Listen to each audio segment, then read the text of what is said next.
Dans cette région du Sahel, avec la menace des djihadistes, on en a parlé, mais aussi les tensions avec la France. Quelle est la position du Burkina Faso? La position du Burkina Faso, c'est que nous avons fait le choix de nous assumer pleinement, d'assumer notre souveraineté, d'assumer notre guerre et d'assumer la dynamique de reconquête de notre territoire, mais aussi d'assumer pleinement nos choix stratégiques sur tous les plans, que ce soit sur le plan militaire, que ce soit sur le plan économique. Le seul étalon de mesure aujourd'hui de nos rapports avec nos partenaires, c'est les intérêts du Burkina Faso et du peuple burkinabé. Et à partir de là, nous sommes dans une logique de fraternité. Vous savez, en Afrique de l'Ouest, quand vous prenez le Niger et le Burkina et le Mali, il y a une zone qu'on appelle la zone des 3 frontières. Mais en réalité, les frontières, elles sont artificielles. En fait, quand vous êtes en train de circuler, vous n'arrivez pas quelque part, et puis vous voyez une frontière, et puis on dit, voilà, c'est la frontière, vous traversez. Les populations vont et viennent. Les terroristes vont et viennent d'un pays à l'autre. Et je pense que nous sommes heureux, c'est ce qui devait se passer depuis longtemps. Nous sommes heureux aujourd'hui de voir que nos 3 pays, qui sont donc qui sont organisés au sein de l'AES, l'Alliance des États du Sahel, nos 3 pays, plus que jamais, ont pris conscience de leur destin commun.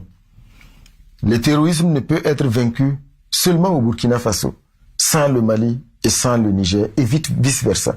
Et aujourd'hui, nous avons la chance qu'au plus haut sommet de nos États, nous avons des leaders visionnaires, et surtout des leaders qui ont l'audace de s'assumer. Je pense que c'est un moment historique pour nos 3 pays, pour l'Alliance des États du Sahel, de reprendre. Quand vous regardez, c'est comme si l'histoire se répétait. Nos pères fondateurs avaient déjà cette vision. Et aujourd'hui, la vision se concrétise à travers donc le leadership de nos 3 chefs d'État qui ont engagé donc ce travail historique de libération ensemble. Donc aujourd'hui, entre le Burkina, le Mali et le Niger, nous avons 3 peuples, nous avons plutôt 3 pays, des frontières artificielles et un seul et même peuple. Cela d'autant plus que vous savez, quand vous traversez la frontière d'un pays à l'autre, vous ne vous rendrez pas compte, ni sur le plan sociologique, ni sur le plan culturel, ni sur le plan des expressions, parce que ce sont les mêmes populations de part et d'autre, ce sont les mêmes valeurs. Et donc, je pense que nous avons la chance aujourd'hui d'inscrire cette dynamique-là dans la durabilité. Nous y travaillons sous le leadership de nos chefs d'État et je suis convaincu que cette union entre les 3 pays va sonner le glas de tous ces groupes terroristes instrumentalisés depuis l'extérieur et qui ont juré la perte, parce que c'est ça, c'est diviser pour mieux régner.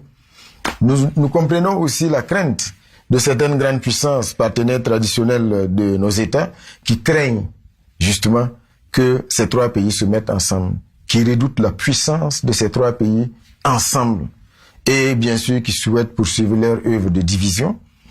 Vous savez, la logique est simple, diviser pour mieux régner. Alors concrètement, à quoi ressemble cette coopération entre ces 3 pays que vous venez d'évoquer dans les faits? Dans les faits, pour ne citer que par exemple sur le plan militaire, aujourd'hui, à une certaine époque, les groupes terroristes ils rentraient attaquer au Burkina Faso. Quand nos vaillantes forces de défense et de sécurité et nos volontaires pour la défense de la patrie engagent la contre-offensive, ces groupes terroristes, une fois qu'ils franchissent la frontière, ils se dissipent et c'est fini. On ne peut plus, il n'y a pas de coopération, il n'y a pas de droit de poursuite, notamment avec le Niger et autres. Aujourd'hui, tout ça c'est fini. Quand vous regardez les opérations aujourd'hui, on a des groupes terroristes qui sont pris à partie au Burkina Faso. Et quand ils traversent la frontière, ils croisent les forces militaires nigériennes. Donc il y a une concertation en temps réel. Une concertation, il y a véritablement une entente parfaite entre nos 3 armées, ce qui ne laisse aucun espace de confort aux groupes armés terroristes, donc qui n'ont pas compris que les choses ont changé. Quand ils attaquent au Burkina en grand nombre, dès que la contre-offensive est lancée, ils essaient de traverser pour aller de l'autre côté de la frontière, mais aujourd'hui c'est fini parce que dès qu'ils traversent les frontières, ils sont interceptés par les forces sœurs du Mali ou du Niger qui leur infligent les mêmes défaites cuisantes. Donc il n'y a plus de possibilité de réplique quelconque dans un de ces 3 pays. Donc ça déjà c'est un exemple aujourd'hui de la coopération étroite entre nos trois États, qui partagent des infos, qui partagent des renseignements, qui partagent des moyens. Et je pense que c'est ce qui nous manquait depuis longtemps pour pouvoir donc sortir de cette situation difficile. Et au-delà de la défense, est-ce qu'il y a d'autres domaines de coopération? Absolument. Actuellement, quand vous prenez un pays comme le Mali, qui était pays invité d'honneur à la dernière édition du FESPACO, il y a le salon de l'artisanat au Mali qui va s'ouvrir bientôt. Le Burkina est le pays invité d'honneur. Au Niger, c'est pareil. Le Niger était le pays invité d'honneur au dernier CITO, qui est le salon international du tourisme et de l'hôtellerie de Ouagadougou. Ça, c'est sur le plan culturel. Parce que nous avons conscience que les relations ne peuvent être que stratégiques, militaires. Il faut que les relations soient des relations de peuple à peuple. Et les relations de peuple à peuple doivent être bâties sur leur culture, sur les valeurs. Et aujourd'hui, nous avons donné carte blanche à toutes les filières culturelles, à toutes nos entités, de pouvoir donc collaborer étroitement avec nos frères du Mali, nos frères du Niger. Et véritablement, je peux vous assurer qu'actuellement, les choses se passent extrêmement bien et les perspectives s'annoncent encore plus heureuses. Alors, vous parlez de relations de peuple à peuple. J'aimerais savoir quel est votre ressenti de la collaboration, de la coopération entre la Russie et le Burkina Faso. Quel est l'état de ces relations? Ce qu'il faut dire, c'est que entre la Russie et le Burkina Faso aujourd'hui, véritablement, on a une coopération, une reprise de coopération qui se fait à vitesse grand V. Je pense que le chef de l'État, son Excellence le capitaine Ibrahim Traoré, l'a souligné ici et dans un discours historique lors du sommet Russie-Afrique. Et nous sommes aujourd'hui dans cette dynamique-là.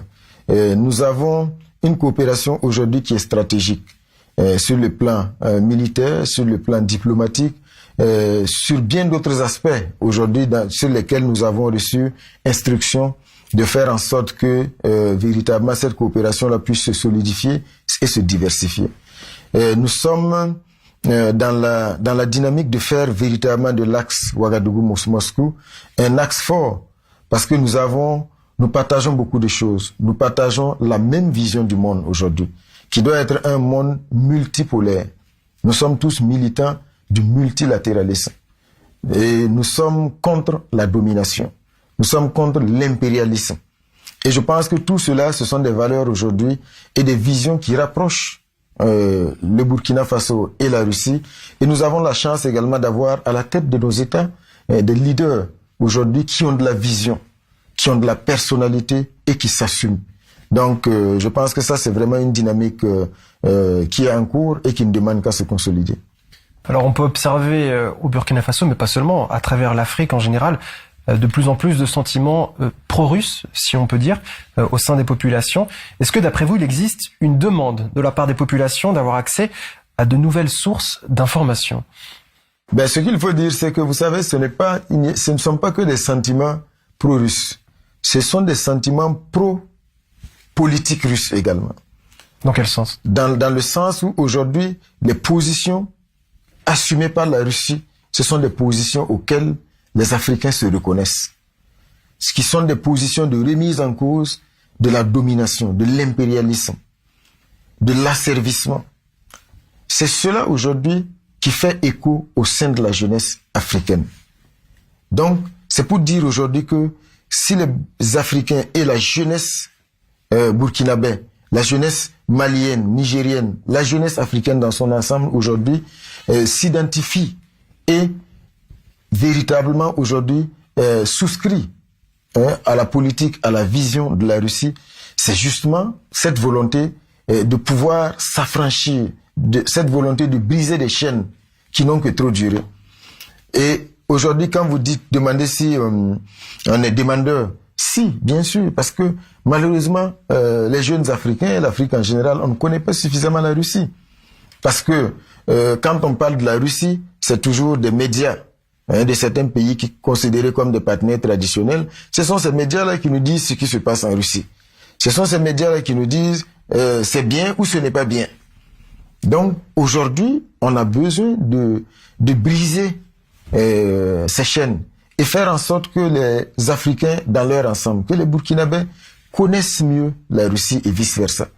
Que l'information de la Russie, on puisse l'avoir de première source. Parce que vous savez, les médias occidentaux, les médias français notamment, veulent faire en sorte que leurs ennemis soient nos ennemis.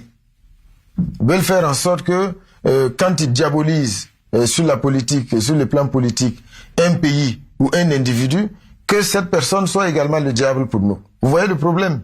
Ça ne peut pas marcher. Donc aujourd'hui, c'est pour dire que les Africains sont demandeurs de relations plus étroites, de connaissances plus étroites de la Russie. Et je suis sûr que du côté de la Russie également, la dynamique doit être la même. De créer les conditions pour pouvoir aujourd'hui s'ouvrir davantage à l'Afrique, de pouvoir donc faire en sorte qu'ils connaissent davantage la culture africaine, la culture burkinabé, la musique, la peinture, le théâtre. Et je pense qu'aujourd'hui, nous avons une chance historique de faire en sorte que cette attente qui monte depuis la base puisse trouver donc voilà satisfaction.